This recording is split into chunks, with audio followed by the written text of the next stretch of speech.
That was on a voicemail. Sheriff, call me back.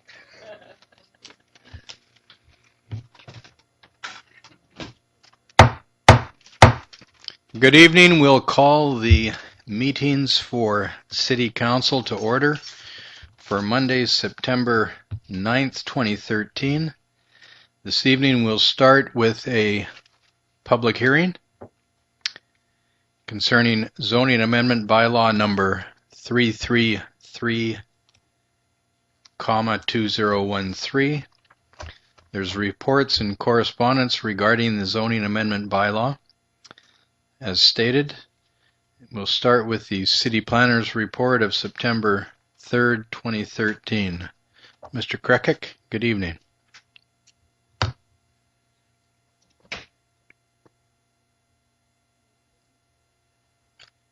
How are you? Good evening, Your Worship. I'm fine. How are you? Good, thanks. Thank you.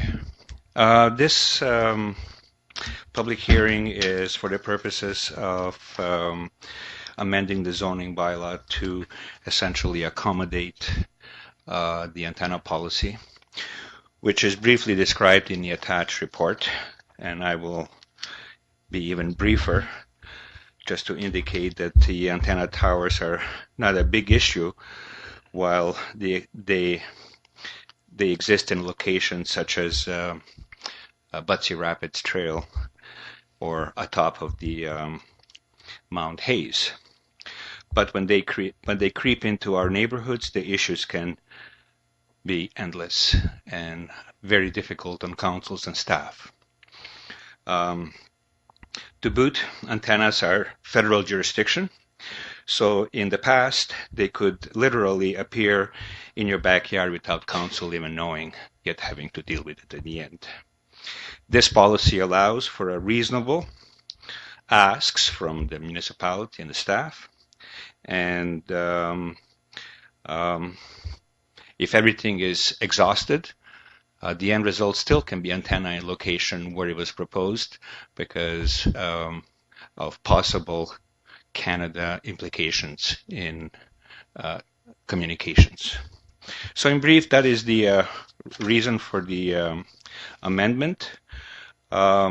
We followed all of the protocols of the Part 26 public information. We have gone to the newspapers, advertised.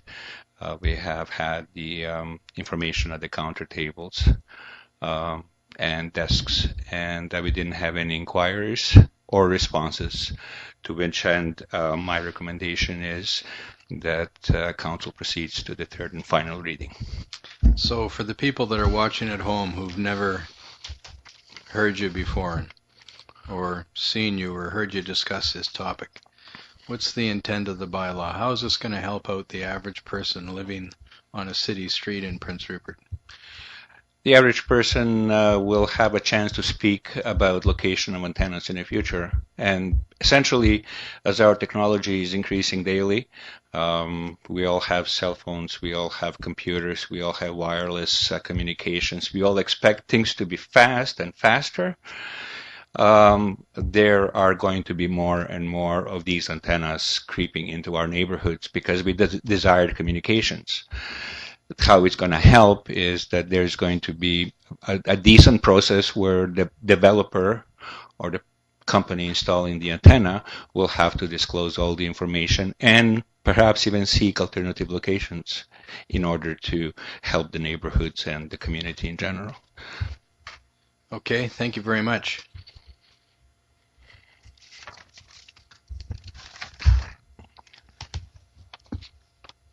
We'll move now to the public hearing where the public are asked to provide comments. And there is a statement from the chairman of the meeting on the procedures for the public hearing. A public hearing is organized pursuant to Section 890 of the Local Government Act.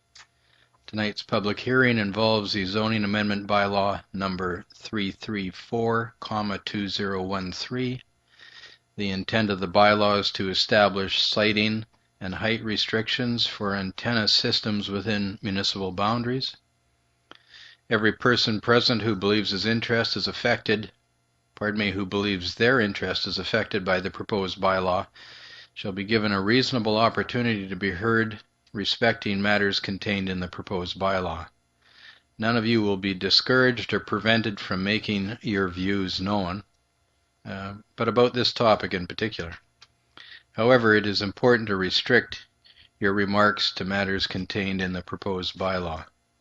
A person may make their statement in writing as outlined in the public notice, and if received by the deadline, their presentation will be read by staff at the public hearing. And as you've already heard from the city planner, there were no written submissions. If a person wishes to make a presentation at the public hearing, they are welcome to do so, provided that the following criteria are followed. It is necessary in order to allow for the recording of the public hearing process. The chairman will recognize only those individuals who present themselves at the table and speak into the microphone.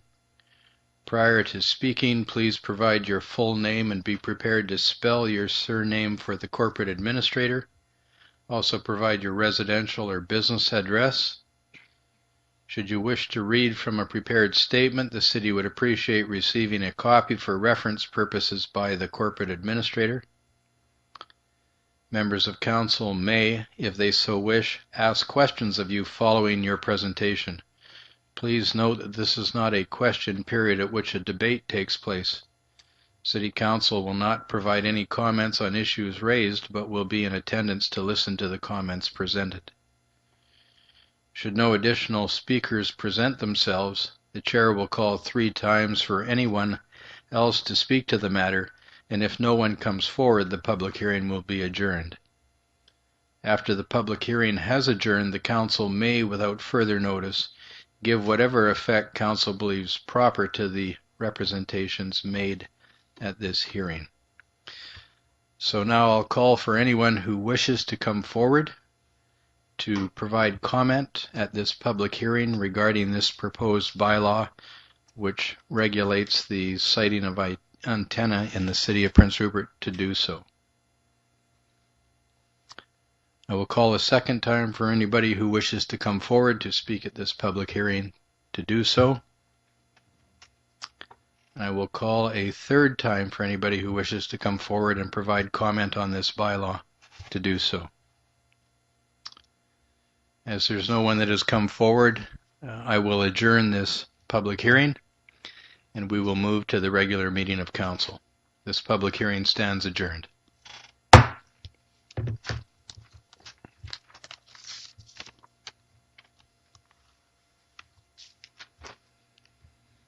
I'll ask council to move to the agenda for the regular meeting of council to be held Monday, September 9th, 2013.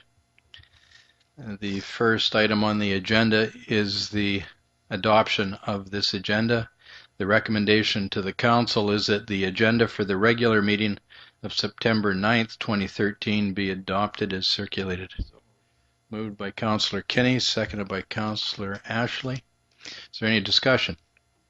Question's been called. Those in favor? Thank you. The agenda is adopted. Next for council's consideration are recommendations regarding 2 sets of minutes to be adopted. And they read that the minutes of the special council meeting of August 19th, 2013 be adopted. Moved by Councillor Ashley, seconded by Councillor Carlick-Pearson. Are there any errors or omissions? Question's been called. Those in favor? Thank you. Those minutes are adopted. The second set of minutes are the minutes from the regular council meeting of August 19th, 2013. The recommendation is that they be adopted. Moved by Councillor Kinney, seconded by Councillor Ashley. Are there any errors or omissions? Question's been called. Those in favor? Thank you. Those minutes are adopted. Next, under petitions and delegations, we have a presentation this evening from the Regional Manager of Mental Health and Addictions Program for the Northern Health Authority.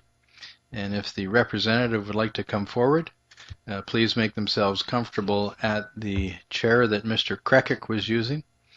The mic is already on, so if you would speak directly into the mic, this will enable people that are watching at home by television or by the use of Skype to hear and see you. Good evening. Thank you for coming here. Thank you, Your Worship. Welcome to Prince Rupert. I should, just so you're under no illusions, tell you that we have weather like this all the time. And I come often, so I believe you. Thank you. Thank you very much for the opportunity. So my name is Ingrid Overbeek, and I am Manager of Mental Health and Addictions. And I'm here to provide you with some updates around our services as requested.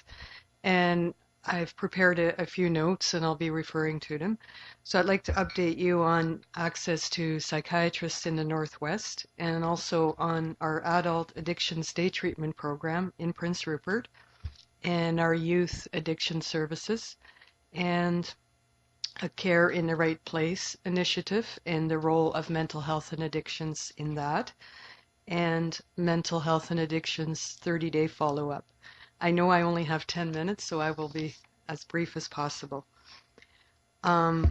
For our psychiatrist in the Northwest, we did have Dr. Gata for some time, and he in Prince Rupert, and he moved away in spring. So we're back to outreach psychiatrists, and including in Prince Rupert, and we were able to recruit Dr. Pahal, and we still have Dr. O'Kane providing services, and we're currently recruiting to find a new resident psychiatrist. And we have our psychiatric unit, which is also used by Prince Rupert, and we do have a resident psychiatrist there, Dr. Femi. And as I said, further recruitment is ongoing. And it was my understanding that my main focus was to be an update on the adult addictions day treatment program. So I'm not sure if most of you know that Prince Rupert was the initial host community for the rollout of addictions day programs in the Northwest. And so the start was in 2009, and it took place in collaboration with community partners, a steering group, a working group, and a lot of hard work from this host community. And the philosophy was and still is that we use the harm reduction model, which is basically to minimize the health risks around substance use. Having said that, abstinence is perfect, but harm reduction and a lot of education around encouraging safer behaviors that lead to an improved quality of life and decreased risk of health events.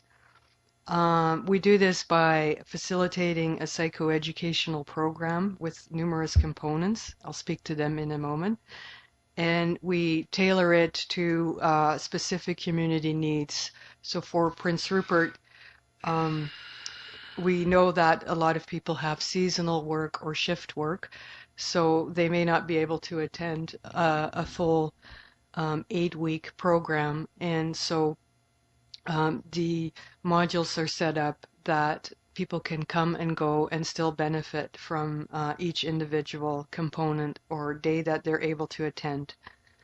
And the Addictions Day program, it extends the continuum of our services. So it doesn't replace the need for residential treatment, which some people may still need. But one of the issues with residential treatment is that people often require a lengthy period of sobriety and stability, and they cannot achieve that. So with the adult day treatment program, they're able to, with the support of our staff and community staff and the, other people, they're often able to achieve that and then still enter into a residential day treatment program if that's still needed. Or when they return from residential treatment, it might be a way to anchor what they've learned while they still have the support of addiction services. And we work with partners. We complement services already available. For instance, right now our day treatment program is Tuesday, Thursday, and Friday. And we actually had to decrease it over the summer a bit due to staffing shortage. But we know, and we work with the Friendship Center, and they have a relapse prevention group on Wednesday. So people that need ongoing care can just can then enter into that group and attend as needed. And another benefit, we also have the 3 supportive recovery beds that Northern Health funds at the Transition House. And when we evaluated that, one positive feedback was that women that have children and struggle leaving this community to go to treatment can reside in one of the supportive recovery beds, not have to part with children, and then enter into the adult day treatment program.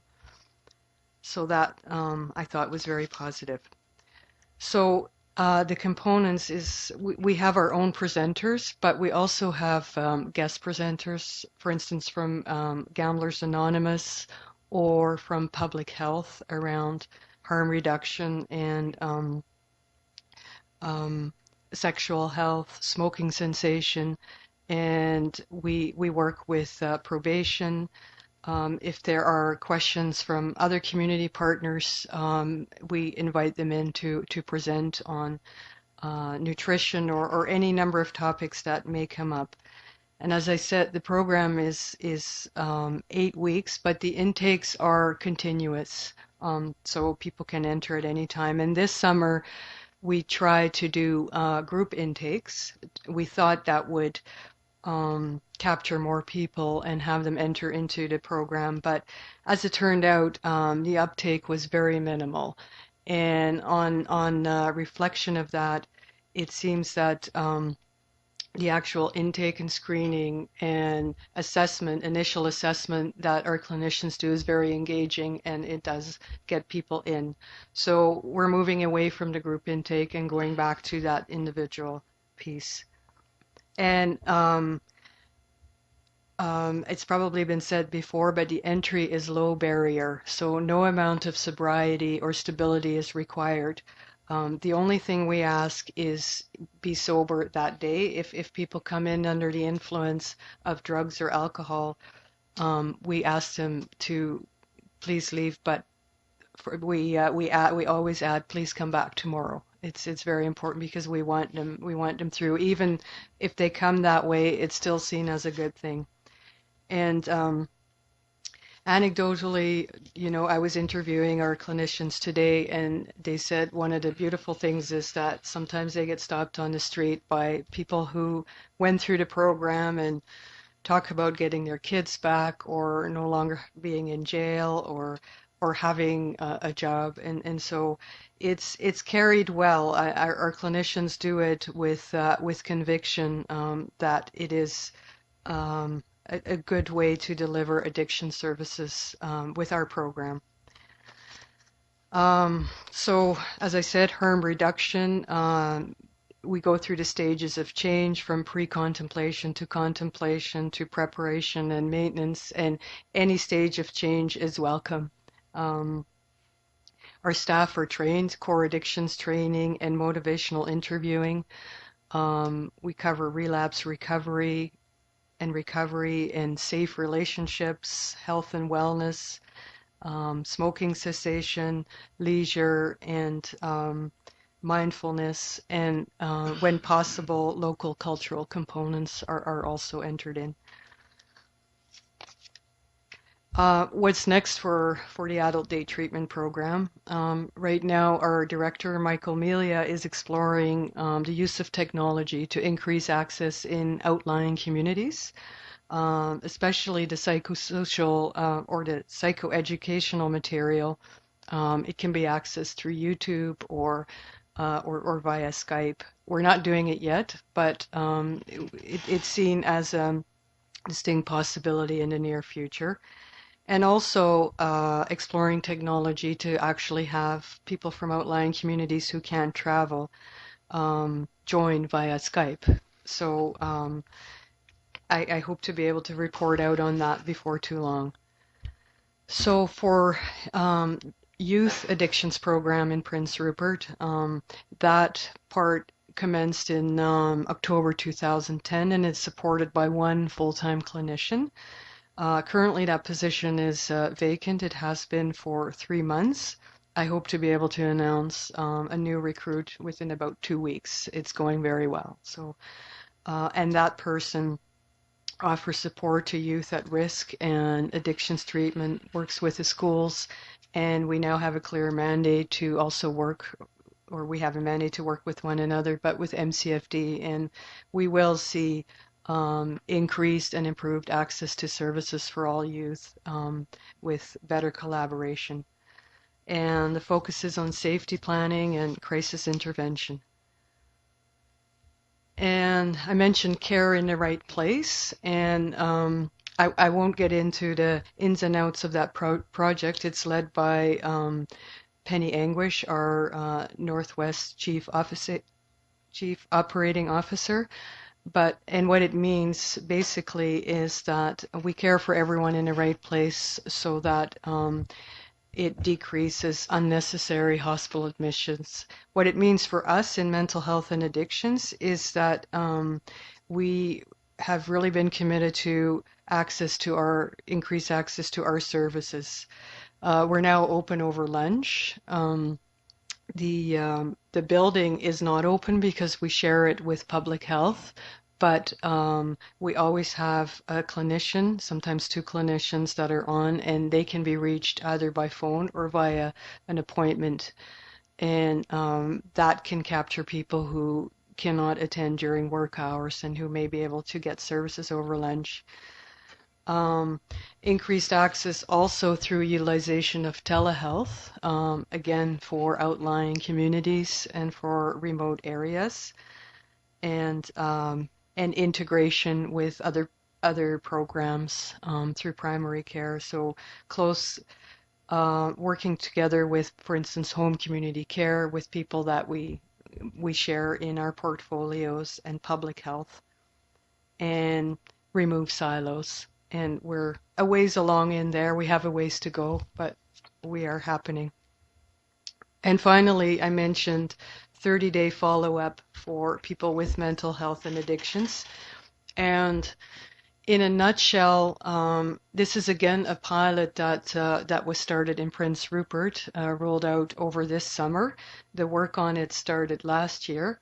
And what it means is that we know that the Ministry of Health collects data on people that are admitted to acute to the acute ward in the hospital, and that are admitted with a diagnosis of mental health and addictions. And they then collect data of how they're being followed up, or if they're being followed up. And the target is that 90% of those people are followed up within 30 days by either our services or a primary care physician, and that data is captured. And so we in Prince Rupert, led by the executive, looked at the data that's already there, and also especially at people who were not being captured and who might still be receiving services. And so that turned into a great collaboration with the administrators of Prince Rupert Regional Hospital and the managers. And what we now do is we have a clinician, one of our clinicians there every day, and during morning hours. They join huddles, they join care planning, discharge planning, and they see people in hospital. And when they're discharged, even if they choose not to be in our services, we will still call them within 30 days of their discharge to see how they're doing and to see if we can assist them in any other way. And it is decreasing readmissions, and accepting services doesn't necessarily have to be our services. People may choose a 12-step program, or may choose a program that's in one of the outlying communities. But just that connection with our office to see if they're okay and if we can help them connect has been effective. And we are now at 90% follow-up. And I would actually like to go for close to 100, because it's such good practice. And I said they need to be followed up within 30 days. But if someone's been admitted with a really acute mental health and addictions issue, best practices a lot sooner, and our office is managing that. And that concludes my presentation. Thank you. Perhaps members of the local media could help you with that 90 to 100%. Thank you. Councillor Kinney. Thank you, Your Worship. Ms. Overbeck, in the addiction area, do you work with the ones that need help with gambling? No.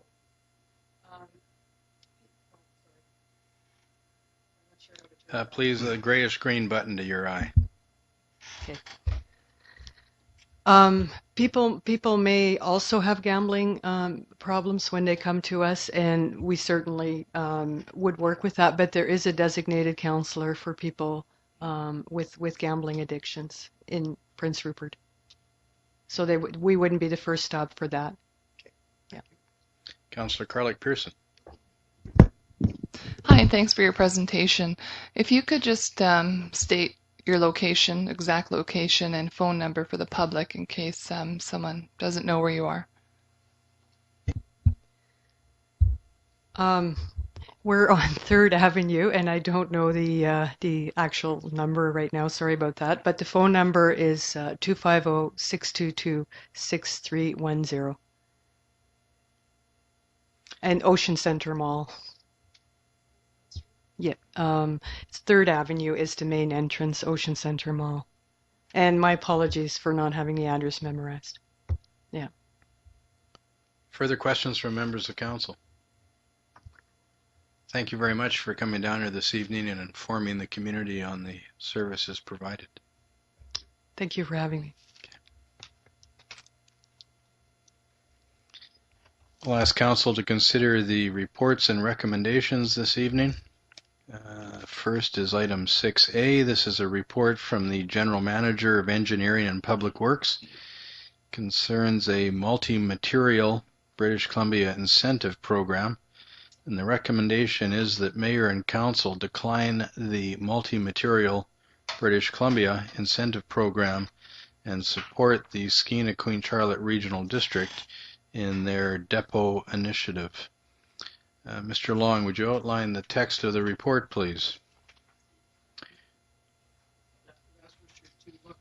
Oh, certainly. Good evening. I'm sorry I didn't see you there. Oh, all right. You're getting pretty quick. All right. Please go ahead. Yeah. I'm sorry. No, thank you, Your Worship. I should have looked up. Good evening, Your Worship and councillors. In June of this year, Multi-Material BC, which is a stewardship that's made up of different companies such as Walmart and Starbucks and all that kind of stuff, they put together money to provide to communities and regional districts for residential pickup of recycling. Bill Horn's report to council, it outlines what the initiative is. What they do is they provide incentive programs. It was an extremely tight timeline. We asked for an extension, as councillors are aware. We got denied on the extension, but we'd like to support the regional district in their depot initiative, as we know the fiscal challenges that the city's in right now, and the additional top-up funds necessary from the city would be quite a bit. We didn't have time to actually come up with those numbers, but we know it would require new trucks, equipment, labor, everything. We know that if we went to some sort of residential pickup, also the Skeena Queen Charlotte Regional District depot might suffer a bit, as that material would go and possibly go to another person, a third party that would then take it out of town. So what we're asking is that Mayor and Council decline the multi-material BC incentive program, but support the regional district, as they will be going for the depot initiative that is also part of MMBC. Thank you very much. Are there any questions of Mr. Pucci? Councillor Guerin. I've been pushing for curbside pickup for quite some time, and I'm really not happy that this has come down to a crunch. And I know I was at a regional district meeting where we were talking about this, and I just want to keep as much stuff out of our landfill as possible. And I think this is a 5-year contract, is what I understand. So can we make changes? Like if 2 years from now we come into some money, are we allowed to say we want to buy in now, or do we have to wait 5 years for that? For this, like, can we buy into this in a couple years from now? We've got to wait 5 years for it to come up again. We have to wait 5 years, and then it's going to be revisited again with new contracts. The regional district is working on some incentives to allow people to drop off articles on a 24/7 basis. So hopefully that will also encourage a little bit more. But you are correct. The best thing we can do is find alternate sources to filling up the landfill. Councillor Ashley. Just a comment on that in terms of the regional district. Lots of the same questions that Councillor Garon came up with, as well as numerous other ones came up. The same issue about the timeline and not really having time to actually, like, come to council or to the district and get those questions answered. Also made people a little leery about things that people wanted to know, could we opt in or out, and other things. So I support the recommendation, because I think we need to kind of work with our depot now and then, see what they come up with later. And I think the other thing, because I absolutely agree we need to keep things out of our landfill, I think maybe we need to take a look at perhaps having some other bylaws in concert with the regional district, working with them to see how can we keep stuff out of our landfill and get the stuff that should be to recycling. So just working together more so that we can keep stuff out. And I think that that's probably maybe where we should go right now until things are a little bit more certain in terms of how this program works. Thank you. Further comments? Councillor Garon. I'd like to ask probably staff, I guess, the question about, I can't remember, the working group, solid waste management through the Skeena Queen Charlotte Regional District. What's that group called?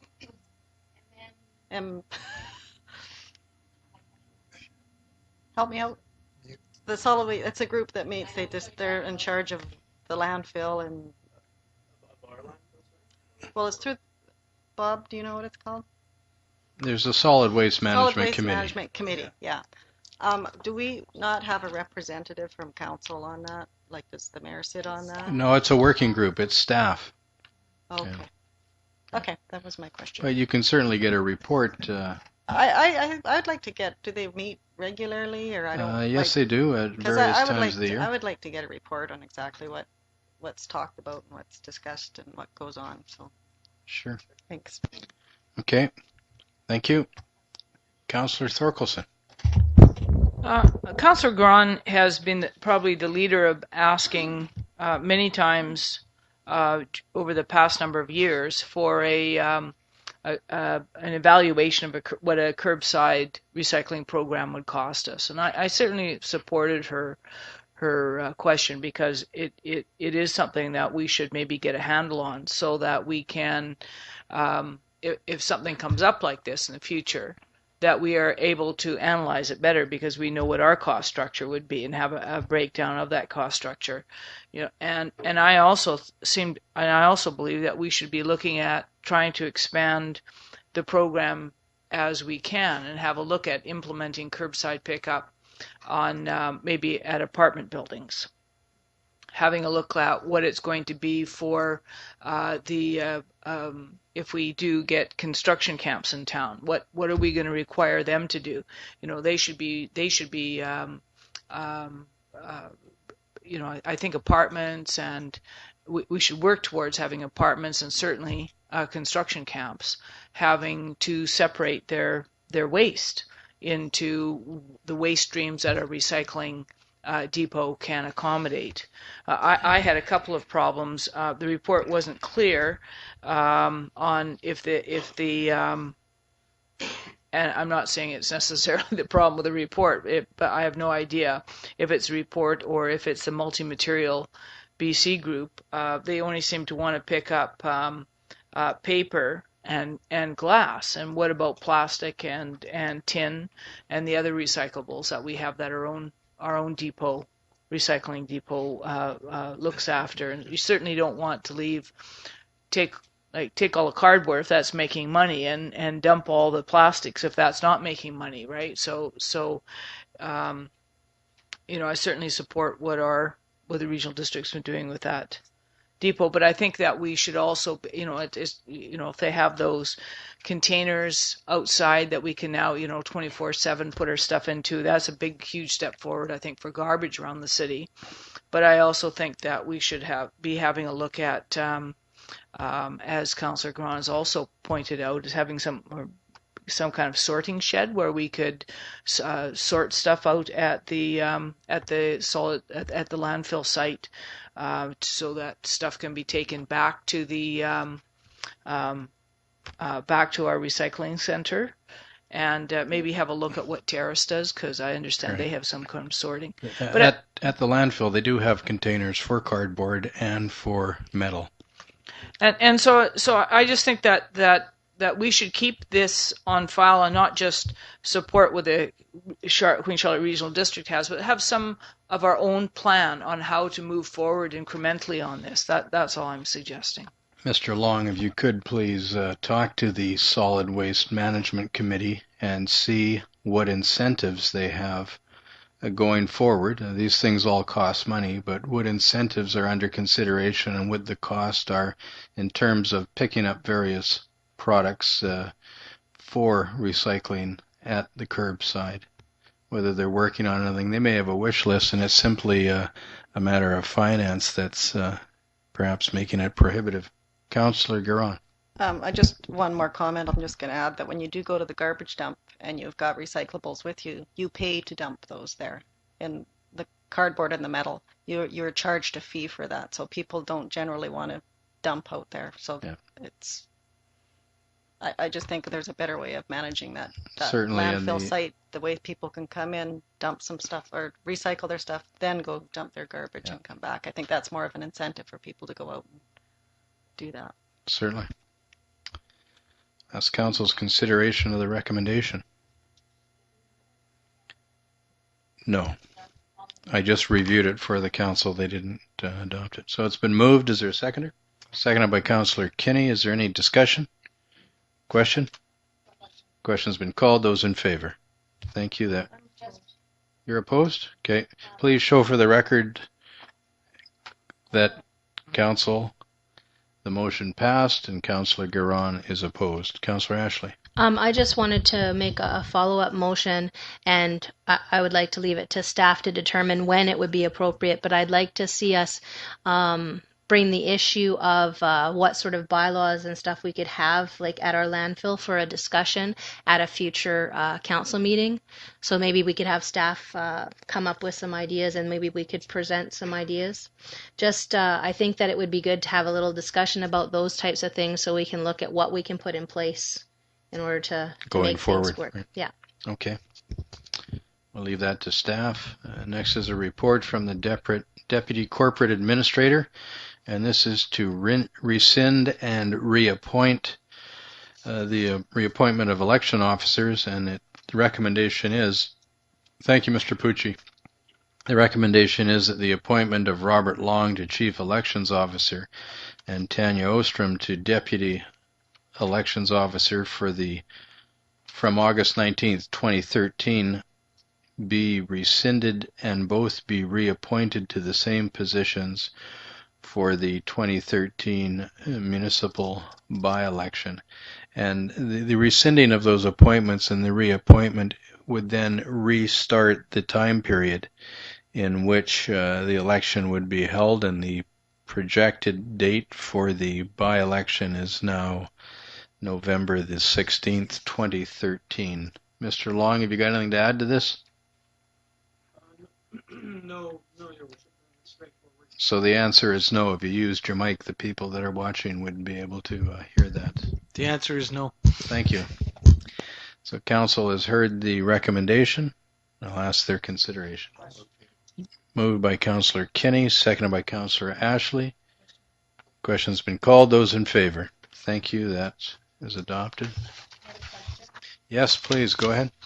Just because if people are watching, there could be different people that are interested in running. So maybe if I could ask staff to just maybe give a quick rundown if somebody's interested in running, like when would they need to do the paperwork and how would they find out? This is running for the by-election, by-election, right?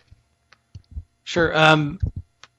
There will be an advertisement in the newspaper, and it'll be on our website that'll give you all the details. So I'd hesitate to actually start to quote all those things because I might miss one. But please, or you can call here, and it's a process of a nomination, and there'll be a call for nomination, so people can check the details and all the things that are necessary for them to complete to be a legitimate candidate in this by-election.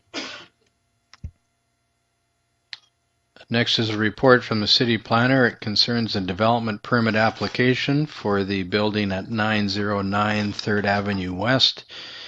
It's called the Pacific Inn Holdings.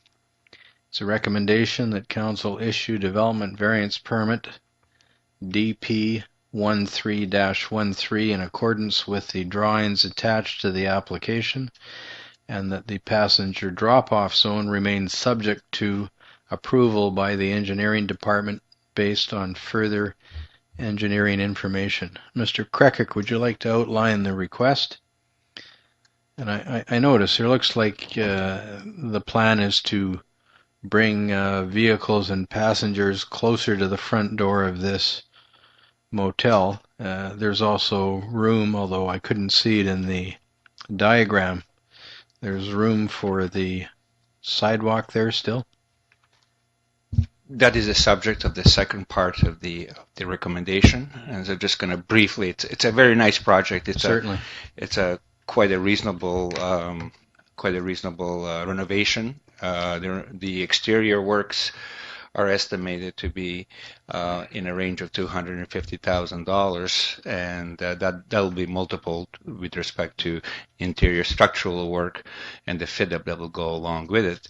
Essentially, what the proponent is looking to do is to open up a new entrance into the premises, extend the entrance with a stairway through a set of doors that will then land you into the new lobby.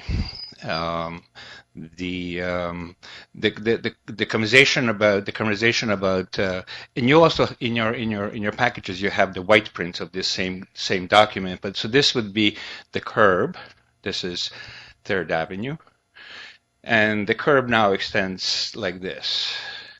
A proponent is wanting to create a drop-off zone that essentially would bring the occupants closer and essentially at the entrance and the awning.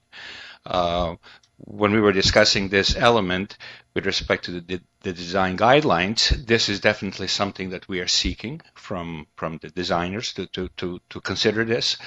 The part about the physical structure of the road, I understand that this road is on a quite a large fill, ranging from 18 to 20 feet fill, and so the road structure itself is only supported with this fill. To extend it to allow traffic to go here would require the proponent to ascertain can he do it. That would be the first part, and the second part would be we do not have the measurements that this would be appropriate to. So generally, by reducing the sidewalk by half, it's kind of a tricky question. So the director of engineering has asked for further information in terms of the measurements and such, because while we want to accommodate this kind of a project, we also want to accommodate the traffic that's going to go back and forth. And that little corner, it's kind of enjoying a little bit of a revival. But Niska Hall across the street, they're fairly active in talking about different things in their neighborhood. Of course, Overbeatty is anchor by itself. Argosy is the new store open just a little bit down. So it's becoming a nice little corner, and I think it's quite desirable. And I would suggest that all of the elements are quite appropriate with respect to the design guidelines.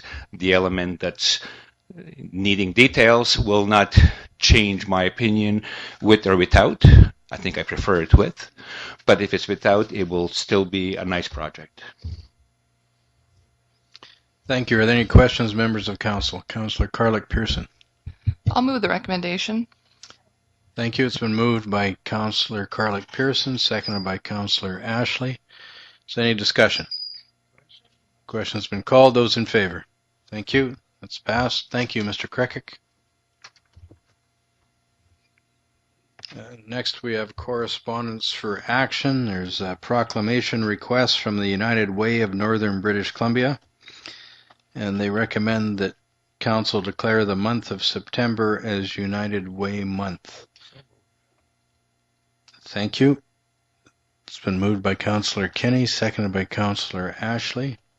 Mr. Long, the areas that United Way is involved in Northern British Columbia are? The areas that the United Way is involved in Northern British Columbia are? Health, safety, and well-being of northern BC communities by investing in programs and services that ensure people who are struggling get back on their feet, people get healthy and stay healthy physically and mentally, and kids get the education opportunities they deserve. Thank you. I'll call for the question. Question's been called. Those in favor? Thank you. The month of September is proclaimed by the City of Prince Rupert as United Way Month. Resolutions from closed meetings. Have you got anything there, Mr. Long?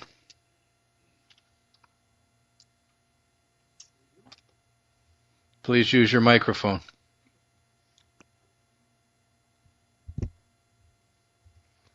Yes, there is a resolution to be released from Council that Council support the relocation of the Marina project to city-owned water lots and Rotary Waterfront Park, subject to Council's approval of the concept plan. And yeah, you might have to read that one. Please go ahead.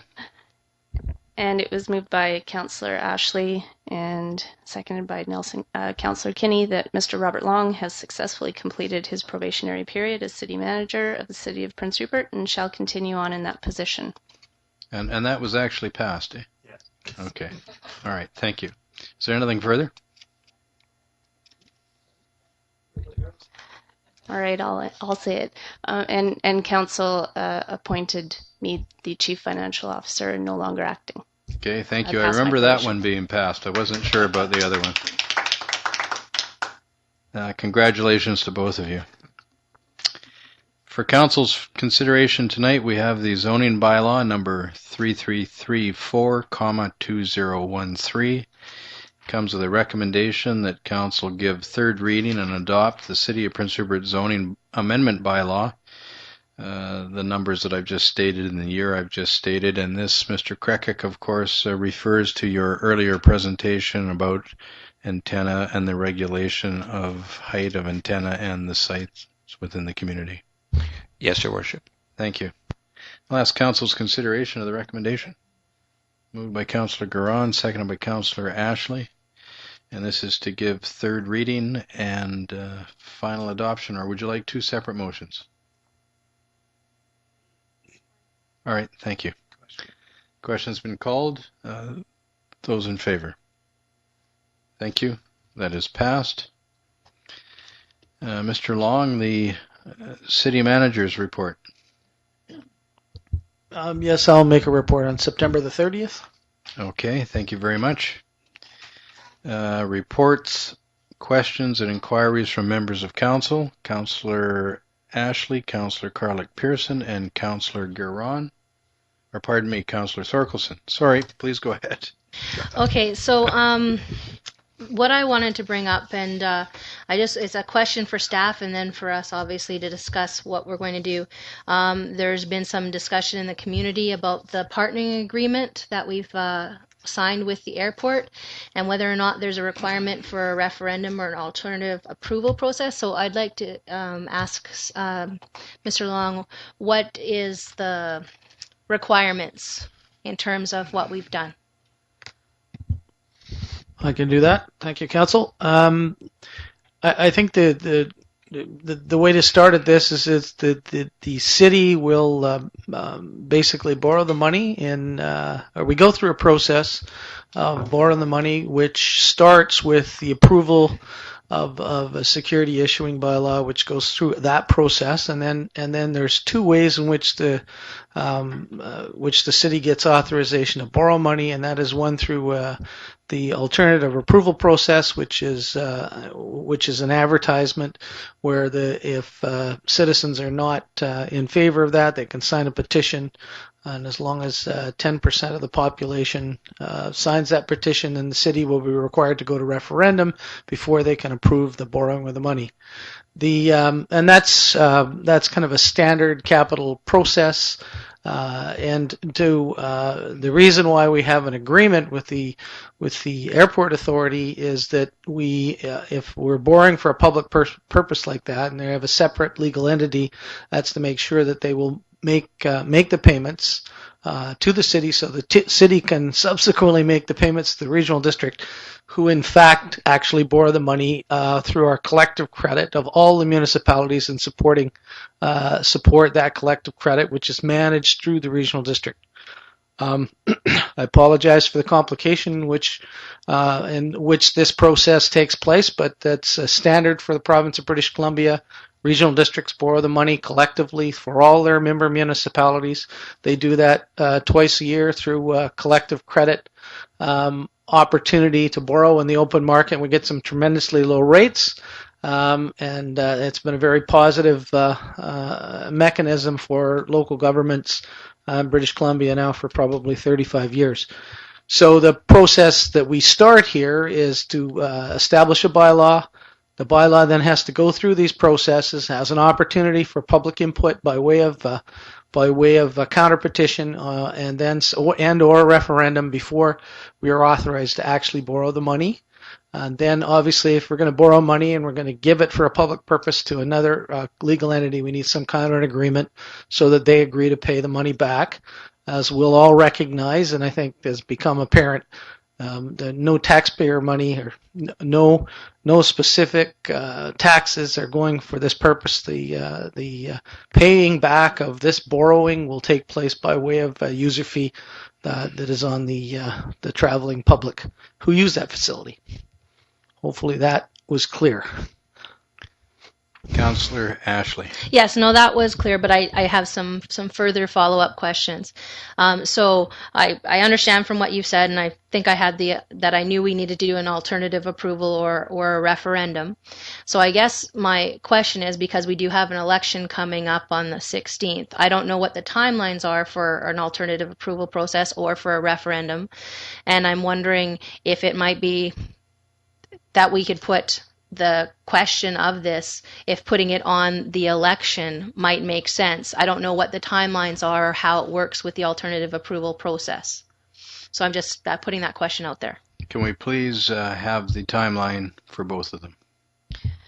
The alternative approval process is 30 days.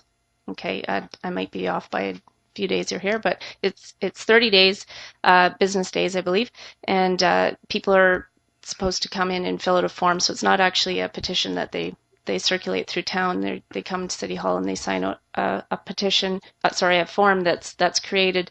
And if 10% come back not in favor of the borrowing, then the timelines are such that we can pony the referendum question on with the November 16th by-election. That way we're being more efficient when it comes to our costs. Councillor Ashley. So usually I'm, and this won't be any secret to people who've been on council with me for a while, I'm not really usually in favor of the alternative approval process, simply because a lot of times people miss it because they haven't seen the information or those sorts of things. So I guess my next question is if we're going to use the alternative approval process, which in this case I could see where that might be the way to go, how are we going to, I know there's probably minimum requirements, but how are we going to let people know and make sure that they know that they can come in and the whole process? There's legislative requirements for public notice. It'll be advertised in the paper and that sort of thing, but we're waiting right now for the inspector approval first before we can go to the next step. Okay, thank you. Okay. Councillor Carlick Pearson. I was just wondering that when I was out of town, a constituent phoned and said there was a sign put up at the dog park. I have some questions and concerns about that, but I'm not sure how it was dealt with through staff. Please go ahead and ask your questions.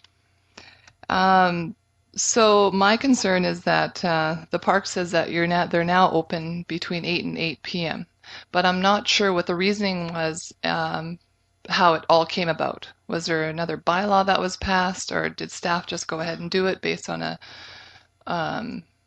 complaint, or how did it all work? Mr. Long? Or I should, just before Mr. Long speaks, I should say that there was in an information package a letter from a neighbor, concerns about early morning sound at around 6 a.m. and sometimes people out there after 11 p.m. So I think that's where the original concern came from. Mr. Long? Sure, and I think in the spirit of trying to find an appropriate compromise, staff figured this would be appropriate compromise, so we implemented that.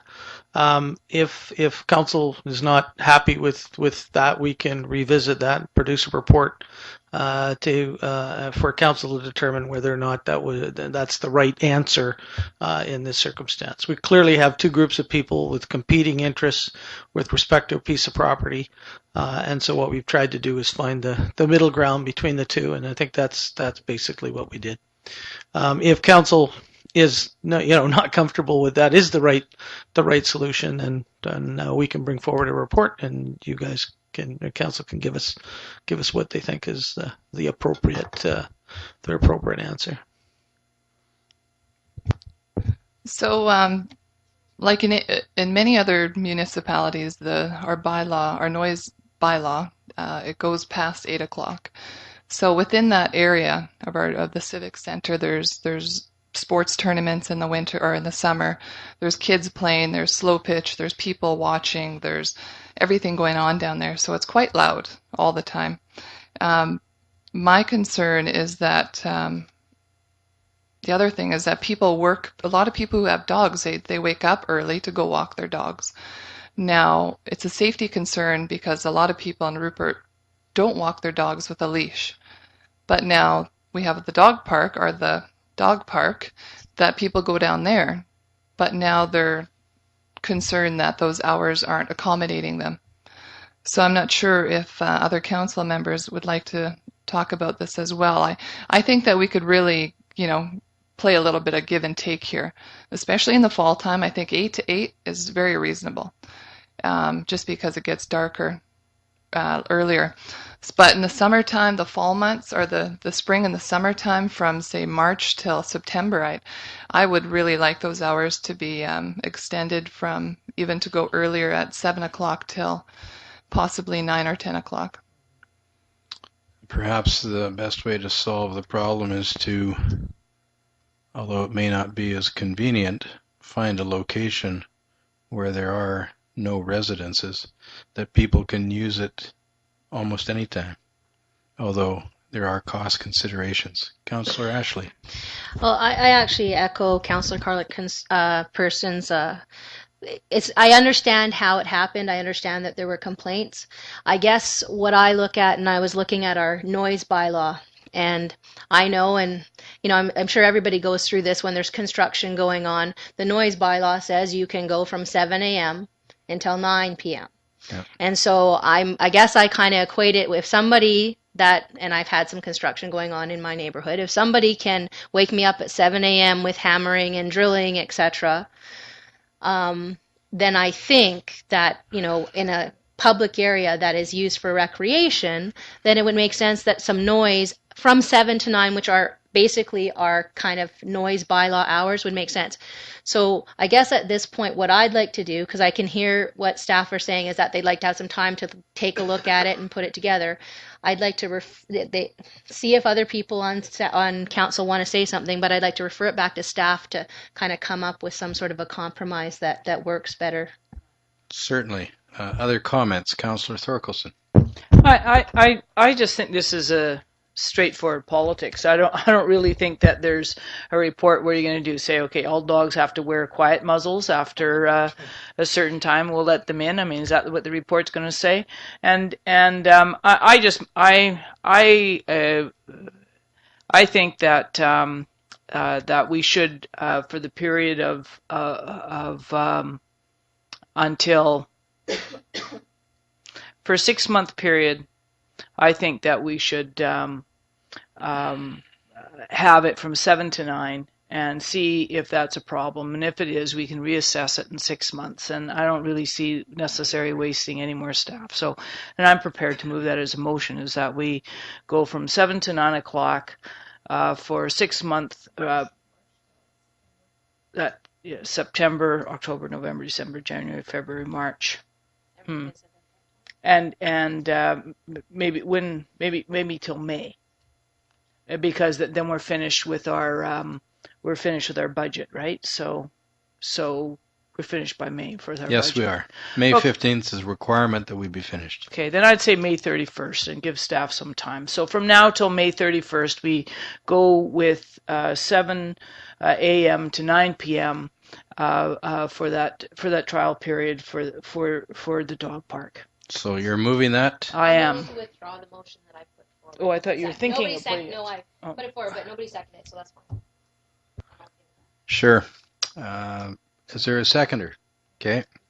In speaking to the motion, I want to be careful that we don't compare construction and a noise bylaw to a dog park activity, in that in various parts of the community at various times you have construction. But for the people that live adjacent to that area, the concern expressed in the letter was that it was every day continuous. And perhaps 6 a.m. was too early, but perhaps, has been suggested, 7 will work. We'll find out anyway, because we'll generally hear about it quite quickly. Yes? The only other reason that I think that the 7 a.m. I think is really important as opposed to 8 a.m. I could almost live with the 8 p.m., although but people work at various different times, and if they need to get their dog out in the morning, basically, if somebody's starting work at 8:30 or whatever, they need to have the park open earlier. That's why I put forward. Certainly. Okay. 7. Councillor Carlick-Pearson? I'm just concerned in the winter months when it gets dark, people go to bed earlier. Is 8 o'clock too late in the winter months? I'd like to see what other people felt about that, and to have it extended longer during brighter months. So my suggestion. We can certainly revisit this at any time. Yeah. Like my original suggestion was March through September we have earlier, lesser hours, and then in the spring and summertime we extend our hours because of the dark.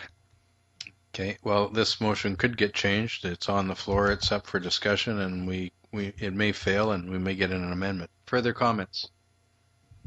I'll call for the question. Question's been called. Those in favor of the motion, and once again, Mrs. Bombin, the time is in the motion? 7 to 9 p.m. from now to May 31st for the dog park. Right, 7 a.m. to 9 p.m. Thank you. Question's been called.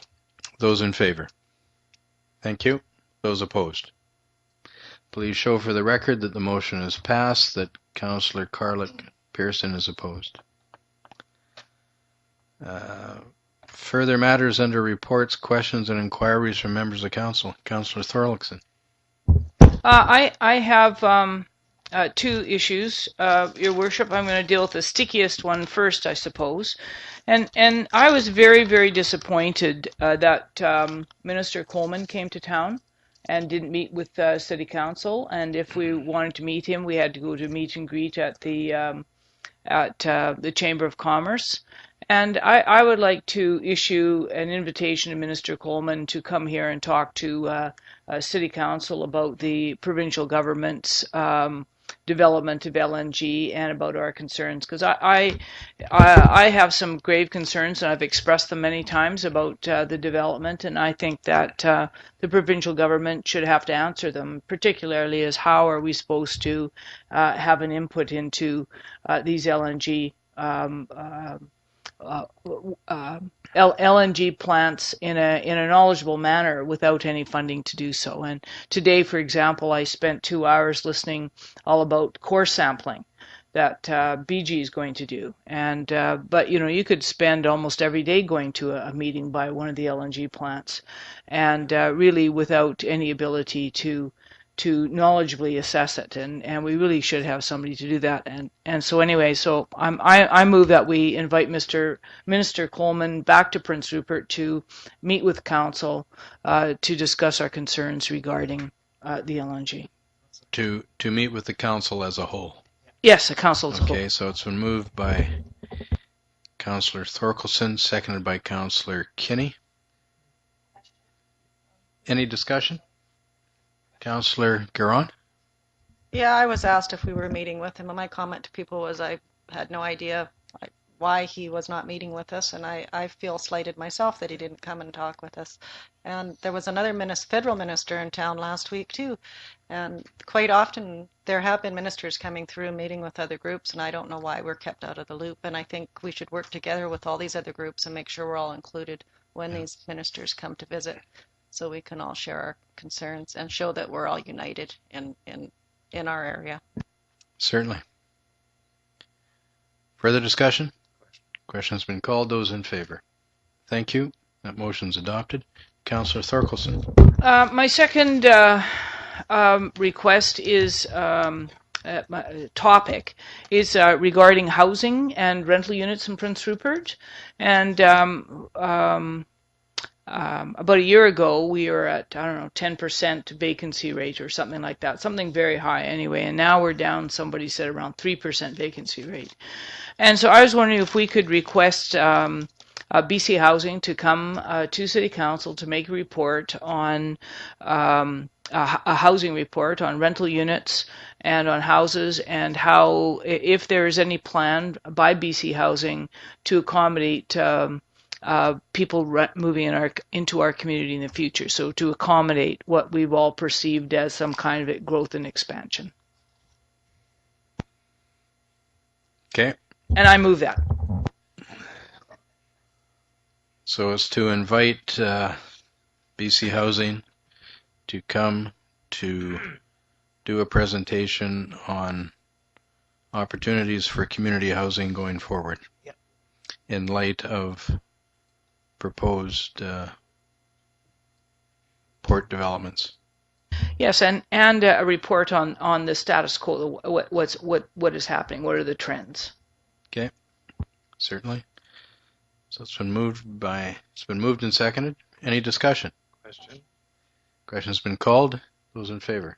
Thank you. That passed. That's a good topic. Thank you. Anything further? Councillor Ashley. I just wanted to just say a quick thank you to the organizers that brought the Canucks to town, as well as the organization for coming up here and sharing their talent is the wrong word, but just sharing themselves basically with our community. It was an awesome opportunity for people to get to meet them, and I think it's kind of cool that they chose to come up to the north and greet people. Very much appreciated. Anything further? If not, I'll give the mayor's report.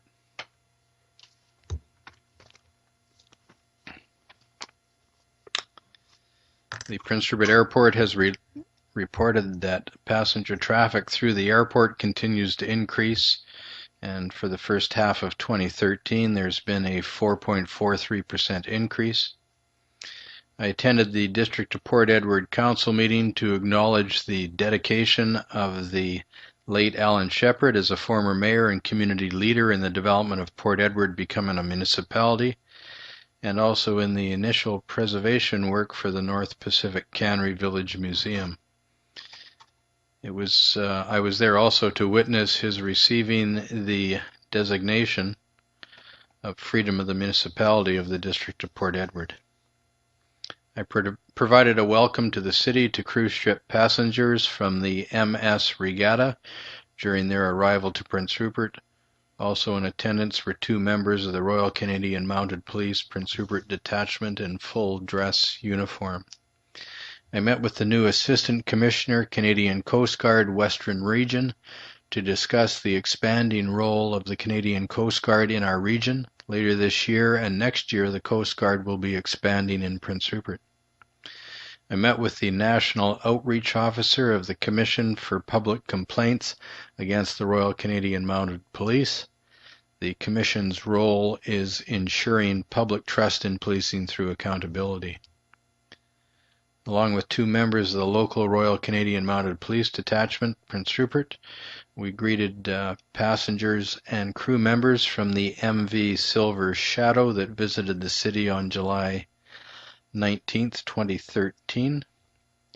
I attended the Ridley Terminals Incorporated annual public meeting, which was attended by the Chairman, Board of Directors, and senior staff. The construction as well as work performance, the dust problems, as well as plans for dust control for the rail cars and the terminal were outlined. Councillors Garon and Kinney were also in attendance. The City of Prince Rupert is very interested in getting comments from users of the city recreation facilities. There are performance review cards available that can be picked up at the recreation center. When filled out, they can be dropped off, and participation by users of the recreation facilities is appreciated. On behalf of City Council, I want to thank the volunteers that came out and greeted the cruise ships as community ambassadors. These ambassadors enjoy providing the service and meeting the cruise ship passengers, and their efforts are appreciated.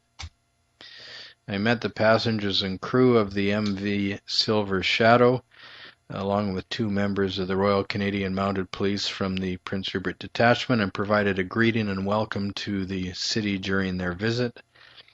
That was twice that the Silver Shadow has been here this summer, and the next cruise ship is scheduled to visit the city, and that was on September the 7th. I attended a gathering and provided a greeting on behalf of City Council and residents to a family bicycling from Ontario to British Columbia to promote changes and create awareness about violence towards women. The event was sponsored by the North Coast Transition Society. I participated in a meeting with Minister Oakes of the Ministry of Community, Sport and Cultural Development and Minister Rustad of the Ministry of Aboriginal Relations and Reconciliation to discuss community needs as export facilities continue to develop. Some of the topics included community infrastructure, job opportunities and training, as well as possible community readiness. Also in attendance were Councillors Carlick, Pearson, and Garon. I attended the August meeting of the Northwest Regional Hospital District. The new hospitals in Burns Lake and Queen Charlotte City are both under construction. The Northwest Regional Hospital District is contributing to the new facility at Queen Charlotte City.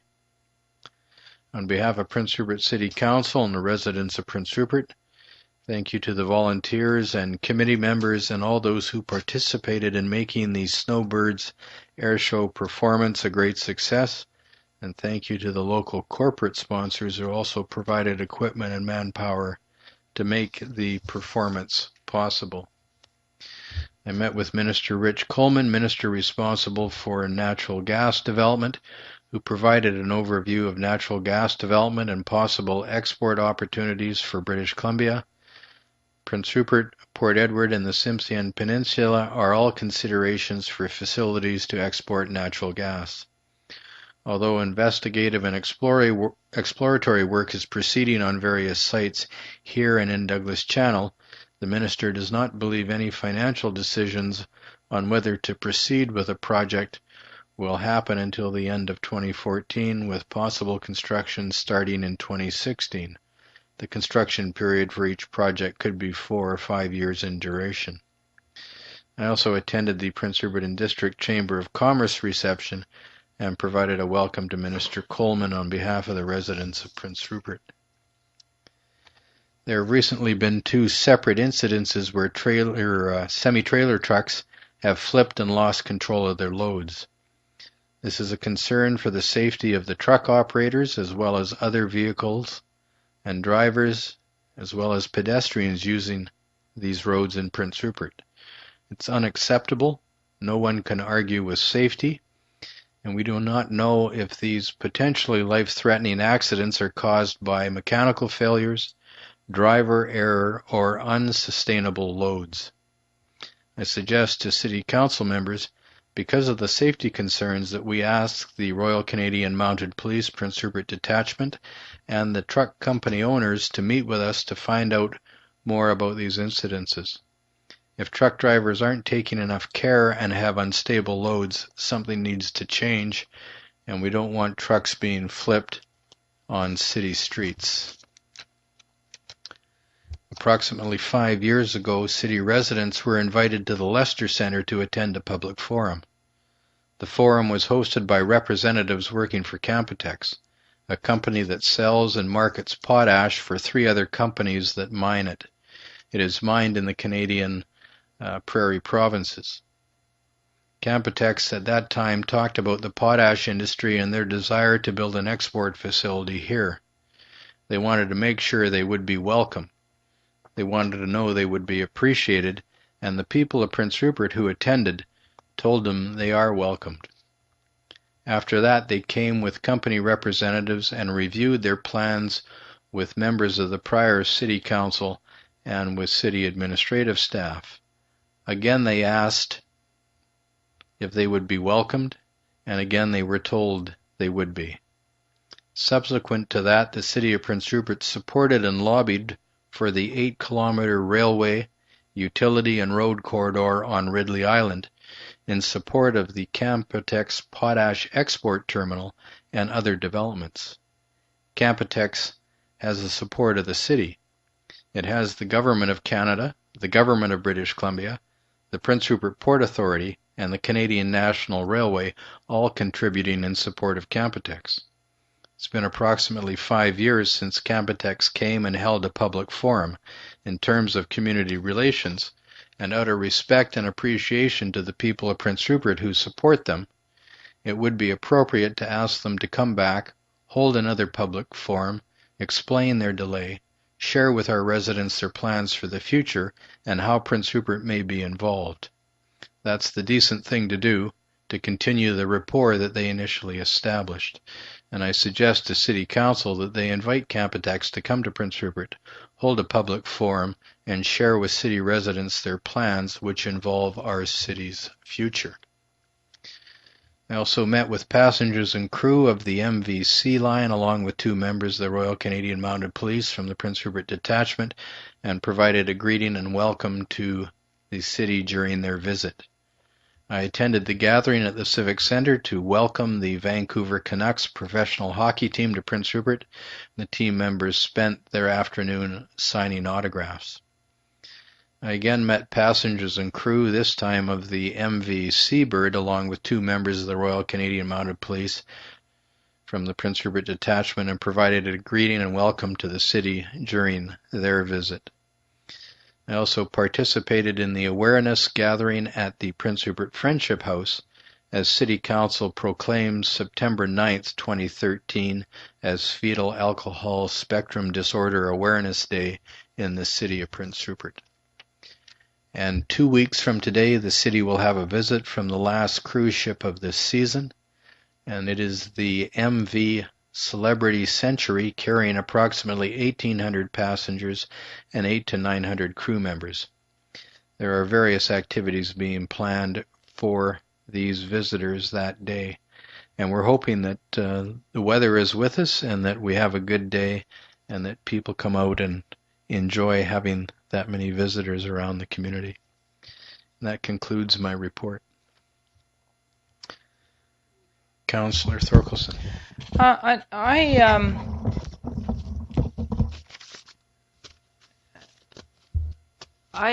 really do think that we should invite Canpotex to come to a public meeting. I think that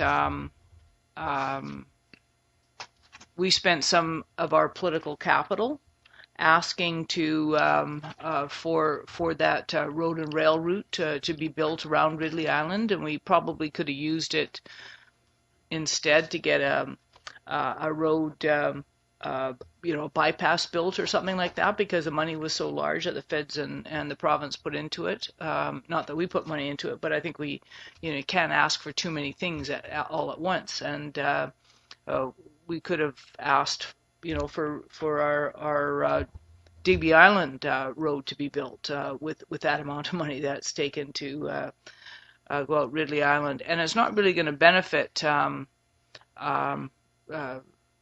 I suppose it may benefit the coal port, but it's not going to benefit any LNG plant on that island, really.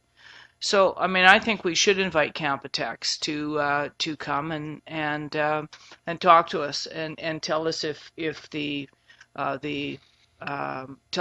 to the people of Prince Rupert and talk about their challenges and if they need some more support for other investment, but something to ensure that we get a little push along the road for Campotex, but also that Campotex comes and talks to us. It's going to mean a great deal in taxes. It's also going to mean a number of more longshore jobs and skilled jobs. So anyway, so Your Worship, after that long-winded business, I move that we invite Campotex to come and hold a political meeting or a public meeting. Sorry, I'm sure if they can't, if we can't, if the PAC is too large a venue, can find a smaller venue. But I think that we should invite them to come. So I move that. Thank you. So it's been moved by Councillor Thorkelson, seconded by Councillor Ashley, that Campotex be invited to come to the city and hold a public forum and talk about their project and going forward, what it looks like and how the community can continue to support them, and what a portion of our future will look like in their participation here. Question's been called. Those in favor? Thank you. Councillor Kinney. Just one more thing, Your Worship. On your behalf, I attended the immigration employment meetings at the Northwest Community College. There were 60 people in attendance, and it was very, very informative. And of course, as they put it, our people come first, but there is people that are going to be needed. And it was really interesting. Thank you very much for attending.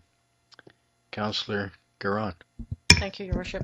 I've had numerous people and myself have trouble with the lights down the 3rd and McBride when you're crossing from this part of 3rd down to Cow Bay. There's certain times of the day you come to the light and you wait for, I've tried to time it, but I forget every time, and I'm there for at least 3 minutes, and sometimes it's longer, and I've seen people run the red light because it's almost like it's broken, it's not working.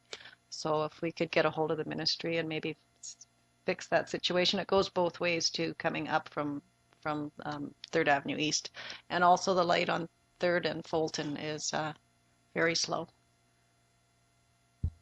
Yeah, we're actually aware of the one on 3rd Avenue going down to Cow Bay, and the ministry did call recently this week and said that yes, they understand that there is a problem. I actually complained as well, so they're on that one as well. They've received a few complaints. Okay, thank you. Anything further, Councillor Ashley? Just further to your report, you were talking about trucks and safety, and I certainly have brought it up in terms of the speed limit. So I would make a motion that we ask the various parties, and I can't remember all of the ones that you talked about, but the various parties involved in the trucking coming down the roads to come and meet with us so we can talk about what the issues are and how we can come up with a solution. Certainly the ones I mentioned were the local detachment of the Royal Canadian Mounted Police, who would be on hand when these accidents occur, as well as the owners of the trucks or the trucking company that had the trucks involved in the incidences. It's been moved. Is there a seconder? Seconded by Councillor Carlick-Pearson. Question's been called. Those in favor? Thank you. That motion's also passed. Anything further? Thank you. Seconded by Councillor Carlick-Pearson. Question's been called. Those in favor? Thank you. This council meeting stands adjourned.